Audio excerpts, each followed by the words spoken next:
ಇದನ್ನ ಉತ್ತರ ಕರ್ನಾಟಕದ ಸಹ್ಯಾದ್ರಿ ಹಾಗೂ ಸಂಜೀವಿನಿ ಪರ್ವತ ಎಂದು ಕರೆಯುತ್ತಾರೆ. ಇಲ್ಲಿ ಇಷ್ಟಾರ್ಥ ನೆರವೇರಿಸುವ ದೈವ ಕೂಡ ಇದ್ದಾನೆ. ಈ ಗಿರಿಶ್ರೇಣಿಗಳ ಒಡಲಲ್ಲಿ 300ಕ್ಕೂ ಹೆಚ್ಚು ಅಧಿಕ ಔಷಧಿ ಸಸ್ಯಗಳಿವೆ. ಈ ಗುಡ್ಡದ ಒಡಲಲ್ಲಿ ತಾಮ್ರ, ಮ್ಯಾಂಗನೀಸ್ ಮತ್ತು ಚಿನ್ನ ಸೇರಿದಂತೆ ಹಲವಾರು ಖನಿಜಗಳಿವೆ. ಇದು ಏಷ್ಯಾ ಖಂಡದಲ್ಲೇ ಅತಿ ಹೆಚ್ಚು ಗಾಳಿ ಬೀಸುವ ಪ್ರದೇಶವಾಗಿದೆ. ಹಾಗಾದರೆ ಈ ಅನನ್ಯ ವಿಶಿಷ್ಟ ಜಾಗ ಯಾವುದು, ಎಲ್ಲಿದೆ? ಈ ಎಲ್ಲ ಮಾಹಿತಿಯನ್ನು ಇವತ್ತಿನ ಈ ವಿಡಿಯೋದಲ್ಲಿ ನಿಮಗೆ ಕೊಡ್ತಾ ಇದ್ದೀನಿ. ಅದಕ್ಕಿಂತ ಮೊದಲು ನೀವು ನಮ್ಮ ಚಾನಲ್ಗೆ ಹೊಸಬರಾಗಿದ್ದರೆ ದಯವಿಟ್ಟು ಈಗಲೇ ಸಬ್ಸ್ಕ್ರೈಬ್ ಮಾಡಿ, ಜೊತೆಗೆ ಬೆಲ್ ಐಕನ್ ಕೂಡ ಪ್ರೆಸ್ ಮಾಡಿ.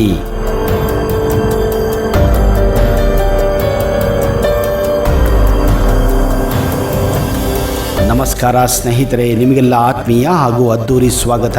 70 ಗಿರಿ ನೋಡುವುದಕ್ಕಿಂತ ಕಪ್ಪತಗಿರಿ ನೋಡುವುದು ಮೇಲು ಎಂಬ ಮಾತನ್ನ ಜನಪದರು ಹೇಳಿದ್ದಾರೆ. ಇದು ಉತ್ತರ ಕರ್ನಾಟಕದ ಸಹ್ಯಾದ್ರಿ ಹಾಗೂ ಸಂಜೀವಿನಿ ಪರ್ವತ ಎಂದು ಕರೆಸಿಕೊಳ್ಳುವ ಈ ಕುಪ್ಪತ ಗುಡ್ಡದ ಹಿರಿಮೆಯೇ ಅಂಥದ್ದು ಸ್ನೇಹಿತರೆ.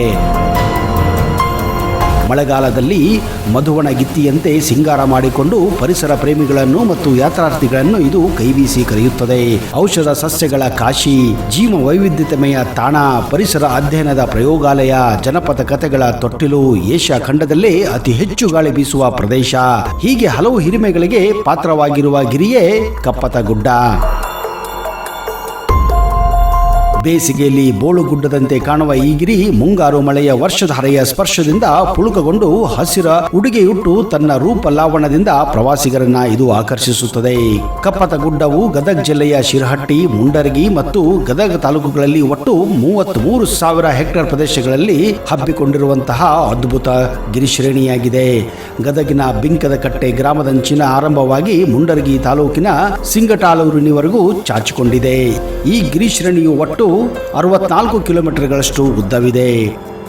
ಪ್ರಕೃತಿಯ ರಮ್ಯ ನಿಗೂಢತೆ, ವನಸಿರಿಯ ಸೊಬಗು, ಪಶು ಪಕ್ಷಿಗಳ ಸಂಕುಲನ ಹೊಂದಿರುವ ಈ ಗುಡ್ಡ ಪರಿಸರ ಪ್ರೇಮಿಗಳಿಗೆ ಮತ್ತು ಯಾತ್ರಾರ್ಥಿಗಳಿಗೆ ಅಚ್ಚುಮೆಚ್ಚಿನ ತಾಣ.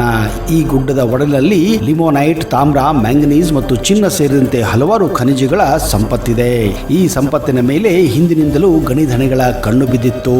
ಕಪ್ಪತಗುಡ್ಡವನ್ನು ಸಂರಕ್ಷಿಸುವ ಉದ್ದೇಶದಿಂದ ಜಿಲ್ಲೆಯ ವಿವಿಧ ಸ್ವಾಮಿಗಳು, ಹೋರಾಟಗಾರರು, ಚಿಂತಕರು, ಪರಿಸರ ಪ್ರೇಮಿಗಳು ಒಗ್ಗೂಡಿ ಹೋರಾಟವನ್ನ ಮಾಡಿದ್ದಾರೆ.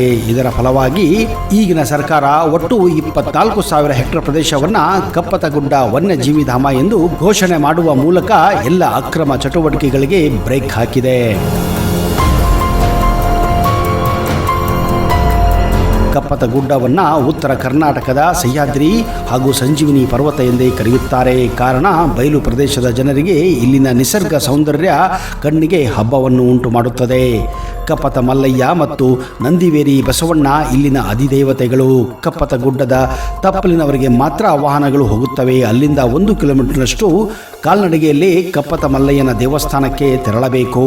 ಸಾಗುವ ಹಾದಿಯ 2 ಬದಿಯಲ್ಲಿ ಗುಡ್ಡದ ಹಸಿರಿನ ಸಿರಿ ಮೈಮಲಿಗೆ ಪುಳಕವನ್ನುಂಟು ಮಾಡುತ್ತದೆ. ಕಪ್ಪತ ಮಲ್ಲೇಶ್ವರ ದರ್ಶನ ಪಡೆದ ನಂತರ ಉತ್ಸಾಹಿಗಳು, ಚಾರಣ ಪ್ರಿಯರು ಮಾತ್ರ ಗುಡ್ಡದ ತುದಿಯಲ್ಲಿ ಗಾಳಿಗುಂಡಿ ಬಸವಣ್ಣ ದರ್ಶನಕ್ಕೆ ಕಾಲ್ನಡಿಗೆಯಲ್ಲಿ ಹೋಗಲು ತಯಾರಾಗುತ್ತಾರೆ. ಅಲ್ಲಿಂದ ನಿಜವಾದ ಚಾರಣ ಹಾದಿ ತೆರೆದುಕೊಳ್ಳುತ್ತದೆ. ಕಂಪು ಮಿಶ್ರಿತ ಕಲ್ಲು ಮಣ್ಣಿನಿಂದ ಕೂಡಿದ ಹಾದಿ ಎದೆ ಉಸಿರು ಬಿಡುವಂತೆ ಮಾಡುತ್ತದೆ. ಅದಕ್ಕೆ ಎತ್ತರಕ್ಕೆ ಹೋದಂತೆ ಬೀಸುವ ತಂಗಾಳಿ ಮೈಮನದ ದಣಿವಿಗೆ ಸಾಂತ್ವನ ನೀಡುತ್ತದೆ. ಗುಡ್ಡದ ತುದಿಯಲ್ಲಿ ಗಂಟೆಗೆ 30 ಕಿಲೋಮೀಟರ್ ವೇಗದಲ್ಲಿ ಭೋರ್ಗರಿಸುವ ಗಾಳಿ ದೇಹವನ್ನ ಸಣ್ಣಗೆ ಕಂಪಿಸುವಂತೆ ಕೂಡ ಮಾಡುತ್ತದೆ.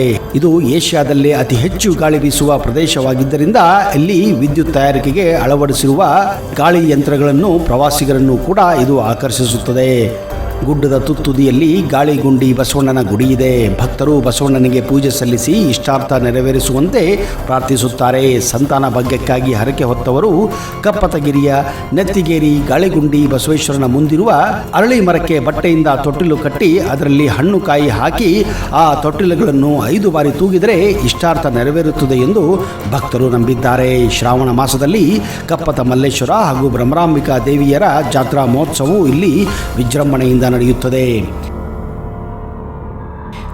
ಒಂದು ಸಮಯದಲ್ಲಿ ಈ ಬೆಟ್ಟವನ್ನ ಮಾಯಾವಿ ಬೆಟ್ಟವೆಂದೇ ಕರೆಯಲಾಗುತ್ತಿತ್ತು.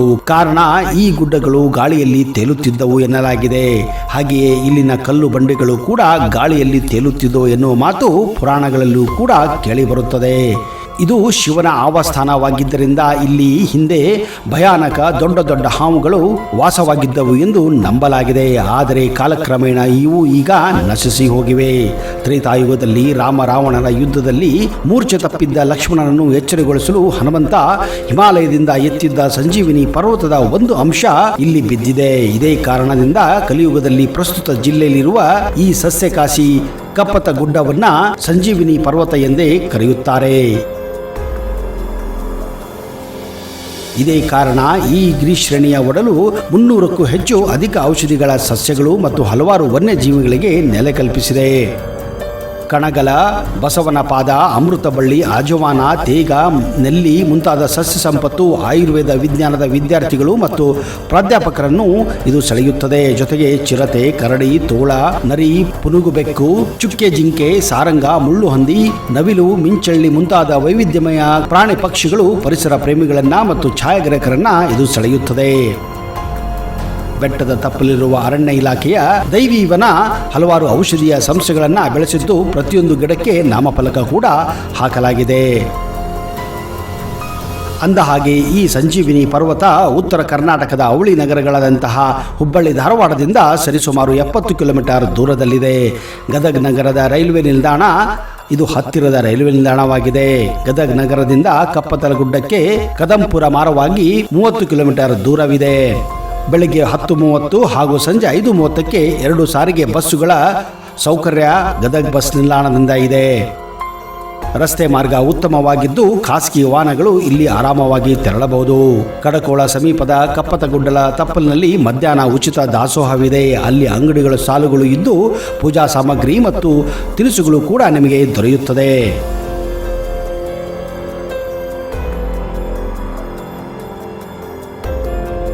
ಸ್ನೇಹಿತರೆ, ಹಾಗಾದರೆ ತಡ ಯಾಕೆ? ಈಗಲೇ ಕರ್ನಾಟಕದ ಸಂಜೀವಿನಿ ಪರ್ವತ ಎಂದೇ ಕರೆಯಲ್ಪಡುವ ಕಪ್ಪತ್ತಲಗುಡ್ಡಕ್ಕೆ ಭೇಟಿ ಕೊಟ್ಟು ಆ ಅದ್ಭುತ ಸೌಂದರ್ಯವನ್ನು ಸವಿದು ಆನಂದಿಸಿರಿ ಎಂದು ನಾವು ಕೂಡ ಹಾರೈಸುತ್ತೇವೆ.